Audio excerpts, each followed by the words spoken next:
He spent the last year sucking up to Trump, so much so that Trump has started recently calling him my boy. I thought I was your boy, Dad. Dad, I played soccer too, Dad. I'm still waiting for you to pick me up. Dad. Dad, it's raining.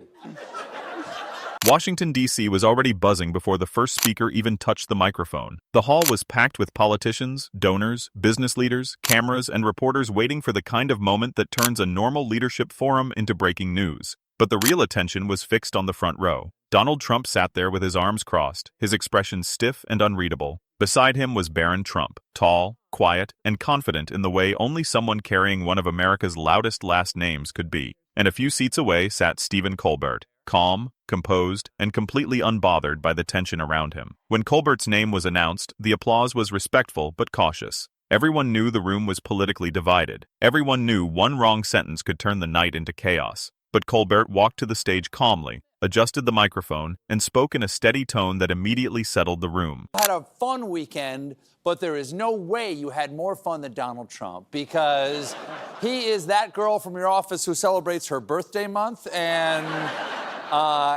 it's going to be 4 years long. Now, for his first president, last night, he hosted the Kennedy Center Honors, and I got to say, I didn't know if he was there, but Will Smith had the opportunity to do the funniest thing ever.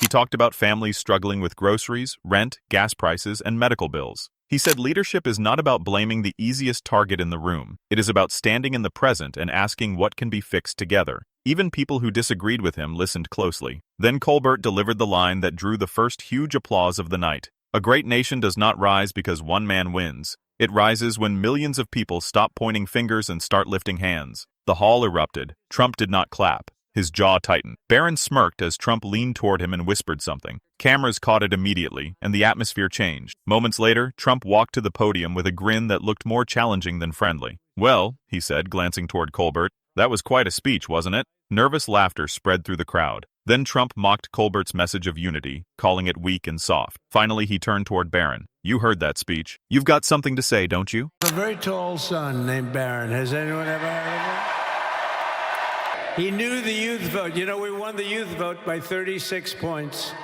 And he was saying, "Dad, you got to go out and do this one and that one." And we did a lot of them.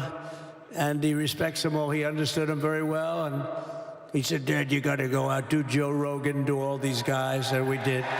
The hall went silent. Barron leaned forward and repeated a mocking line about Colbert's call for unity, suggesting it was just empty talk from people who never carried real responsibility. Trump smiled proudly, but the room did not laugh. The silence that followed felt uncomfortable and heavy. Some guests looked down, others froze. The host glanced nervously toward Colbert. Colbert stayed seated for a moment, letting the insult hang in the air until it lost its energy. Then he stood and walked back to the microphone. He did not look angry. He looked disappointed, and somehow that felt worse. "I've been doing this a long time," Colbert said quietly. "Mocking someone else's values never makes your own values stronger." We do have, this is an actual transcript of some of Trump's actual opening monologue to the Kennedy Center audience. "If there was one thread that connects all of these amazing artists together, it's the word persistence. I can say that with a lot of members of our audience. I know so many of you, and you are persistent. Many of you are miserable, horrible people."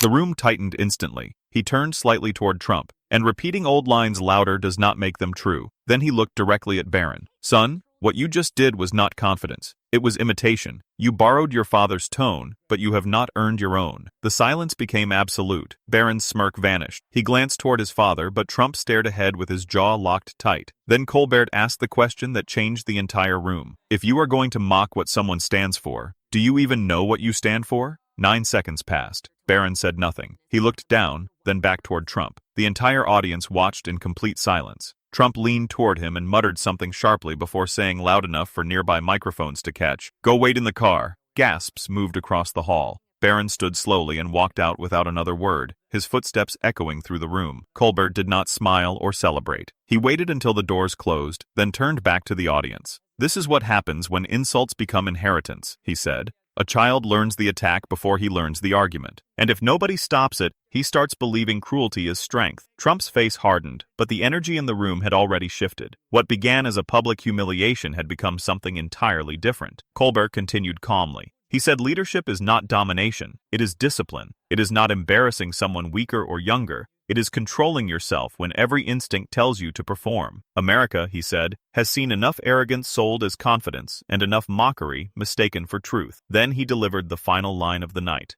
Real strength is not teaching the next generation how to insult. Real strength is teaching them how to stand for something without needing to tear someone else down. For a moment, nobody moved. Then applause slowly filled the hall. One section stood, then another, until nearly the entire room was on its feet. Trump remained seated, stone-faced, while Colbert stepped away from the microphone with the same calm he carried from the beginning. By morning, the clip was everywhere. But what people remembered was not Barron's insult. It was not Trump's grin. It was the contrast. Noise versus grace. Arrogance versus restraint. Imitation versus identity. Because sometimes the strongest person in the room is not the one who speaks the loudest. Sometimes it is the one who stays calm long enough for the truth to speak for itself.